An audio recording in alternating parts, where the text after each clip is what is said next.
মানে টাউন হলের ঠিক অপোজিটে এরকম একটা সুন্দর লোকেশনে এই পুকুরটি আছে। অথচ দেখুন এই পুকুরটার কি অবস্থা, চারিদিকে প্লাস্টিক আবর্জনা ফেলে পুকুরটা প্রায় নষ্ট হওয়ার মুখে।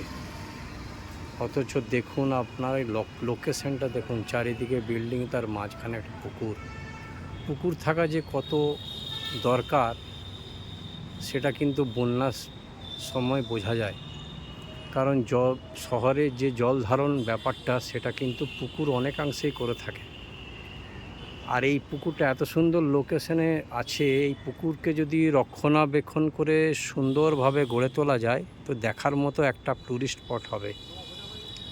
এখানে সন্ধেবেলায় মানুষ এসে নিয়ে পুকুরের পাশে বসতে পারবে, ঠান্ডা হাওয়া দেবে, এই পুকুরের মধ্যে স্নান করতে পারবে, এখানে তারপর সাঁতার শিখতে পারবে। পুকুর অনেক রকম কাজে লাগে, কিন্তু দেখুন কি অবস্থা চারিদিকটা। আমার দেখে এত খারাপ লাগলো, আমি ভিডিওটা না করে পারলাম না।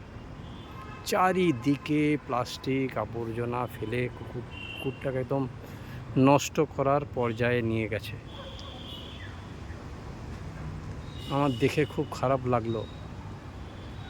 আমি বর্ধমান পৌরসভার কাছে আবেদন করছি যে এই পুকুর সংস্কার করে মানুষের উপযোগী করে তুলুক আর দেখার মতো একটা জায়গা তৈরি করুক। আমার লোকেশনটা দেখে এত ভালো লাগলো, অথচ পুকুরের এই আবর্জনা চারিদিকে দেখে আমার খুবই খারাপ লাগলো। তো আপনাদের যদি এই ভিডিওটা ভালো লাগে তো আপনারা বেশি বেশি করে শেয়ার করুন, যাতে এটা সবার নজরে পড়ে আর এই পুকুরটা যাতে সংস্কার হয়। নাহলে এই পুকুরটা এরকমভাবে আবর্জনা ফেলতে পড়তে এই পুকুরটা একসময় নষ্ট হয়ে যাবে, যেটা পরিবেশের পক্ষে অনেক ক্ষতিকারক।